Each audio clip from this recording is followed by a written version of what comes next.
రాష్ట్రంలో దుర్మార్గమైన పాలన, నియంత్రణను మించిన పాలన జరుగుతోందని సీఎం చంద్రబాబు రాజ్యాంగానికి తూట్లు పొడుస్తూ సొంత కేసులు కేటాయించుకుంటున్నారని వైఎస్ఆర్సీపీ ప్రధాన కార్యదర్శి మాజీ అదనపు అడ్వకేట్ జనరల్ పొన్నపోలు సుధాకర్ రెడ్డి తెలిపారు. కింగ్ కెన్ డు రో రాంగ్ అనే ఇంగ్లీష్ న్యాయ నిపుణుడు విలియం బ్లాక్ స్టోన్ చెప్పినట్లు నియంత దేవుడి చేత అధిష్టింపబడ్డాడని, ఎవరికీ జవాబుదారీ కాదని చంద్రబాబు భావిస్తున్నట్లుందని అన్నారు. చంద్రబాబుపై ఉన్న కేసులు, ఆయన చేసిన స్కీమ్లు గత ప్రభుత్వంలో కానీ అంతకుముందు కానీ ఎప్పుడూ జరగలేదని, వేల కోట్ల రూపాయల స్కామ్లు బయటపడ్డాయని, వీటిని మంచి ముహూర్తం చూసి కోర్టుల్లో మూయించేసుకుంటున్నారని పొన్నపోలు తెలిపారు. అవినీతి చేసేది మీరే, అవినీతి మీద ఇన్వెస్టిగేట్ చేయించి కేసు లేదని చెప్పేది మీరే, తీర్పులు కూడా మీరే చెప్పుకున్నటువంటి పరిస్థితి ఈ రాష్ట్రంలో కొనసాగుతుంది.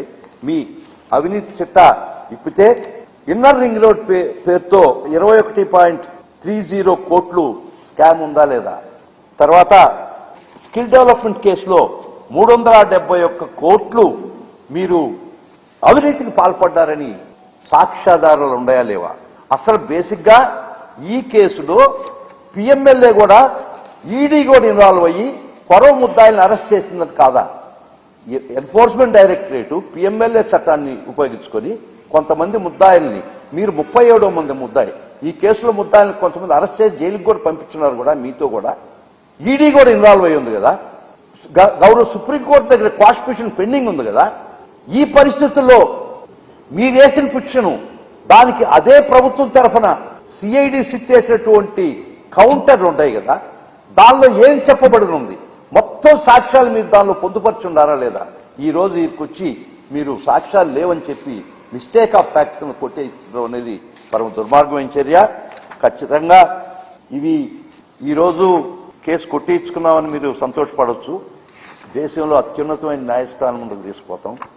దీనికి కారకులైన మీరు, మీకు సహకరించినటువంటి ఉద్యోగులు ఎవరైనా సరే వారిని కూడా దోషులుగా కోర్టు ముందు నిలబెడతాం. Because dereliction of duty.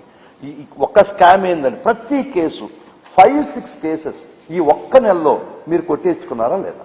న్యాయస్థానంలో కేసు విచారింపబడిన తర్వాత నిర్దోషి అయినారా?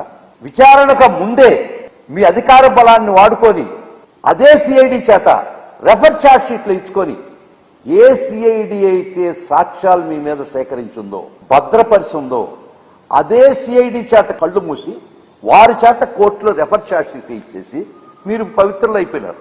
మరీ స్కిల్ క్యామ్ కేసులో ఈడీగా ఇన్వాల్వ్ అయి ఉంది, అరెస్టులు జరిగి ఉన్నాయి. 371 కోటి, ఇది వైఎస్ఆర్ కాంగ్రెస్ పార్టీ పెట్టినటువంటి కేసు కాదు. 2017లో directorate general of GST intelligence పూనాలో మీరు పార్క్ చేసినటువంటి అమౌంట్ కొన్ని షెల్ కంపెనీస్ లో వాళ్ళు ఫేక్ బిల్స్ పట్టుకుని వాళ్ళు మీకు తెలిపారు. వాళ్ళు ఈ కేసుకి వాళ్ళు పెట్టించినటువంటి కేసు. వైఎస్ఆర్ కాంగ్రెస్ పార్టీకి సంబంధం లేదు. ఇది 2017లోనే directorate general of revenue intelligence, GST intelligence వాళ్ళు పెట్టిన కేసు కాబట్టి వారే మీ మీద సాక్ష్యాధారాలు ఉన్నాయి. 371 కోటి మీరు ఈ స్కామ్ లో దారి మళ్లించారని చాలా స్పష్టంగా మీ మీద పెట్టినటువంటి రిమాండ్ రిపోర్ట్లు అయితేమి, మీ మీద ఫైల్ చేసినటువంటి క్వాష్ పిటిషన్ల కౌంటర్లు అయితేమి, 150 చిల్లర మంది సాక్షులైతేమి, 18 మంది ఆఫీసర్లు ఇచ్చినటువంటి వాంగ్మూలం ప్రకారం అయితేమి, ఇంత సాక్ష్యం ఓవర్హెల్మింగ్ గా ఉన్నా కూడా మీరు నిస్సిగ్గుగా, నిర్భీతిగా, లజ్జగా మీరు కేసులు ఈరోజు తీసేసుకుంటున్నారంటే will not leave this matter. ఖచ్చితంగా మీ మీద ఈ చర్యలకు వ్యతిరేకంగా పోరాడతాం. Will see that justice is prevailed. You are not a king. King can do no wrong అనేది మీకు అప్లై కాదు. మీరు మోనార్క్ కాదు. మీరు దేవుడిచే అధిష్ఠించినటువంటి అధికారి కాదు. This is common law, British common లాలో ప్రిన్సిపల్. అది మనకు కాదది. Here even if king do wrong, he is amenable for the judicial scrutiny in this country. ఈ దేశంలో ఉన్నట్టు గొప్ప రాజ్యాంగం ప్రకారం రాజు తప్పు చేసినా, పేద తప్పు చేసినా ఒకే విధంగా రాజ్యాంగం హక్కులు ప్రసాదించింది. కాబట్టి మీకు extra nothing had been provided. మీకు ఎక్స్ట్రా అధికారాలు కానీ ప్రివిలేజెస్ కానీ ఏమి ఇవ్వలేదు. గుర్తుపెట్టుకోండి, ఇక్కడ గొప్ప భారతదేశ రాజ్యాంగంలో పేద రాజు ఇద్దరు ఒకే సమానంగా ఉంటారు. ఈ రోజు మీ యొక్క అధికార దుర్వినియోగంతో అసలు మీ బెయిల్ క్యాన్సిలేషన్ కి ఇది కరెక్ట్ కదా?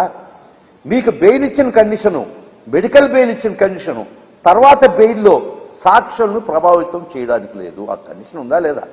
అది ఇంకా అమల్లో ఉంది కదా.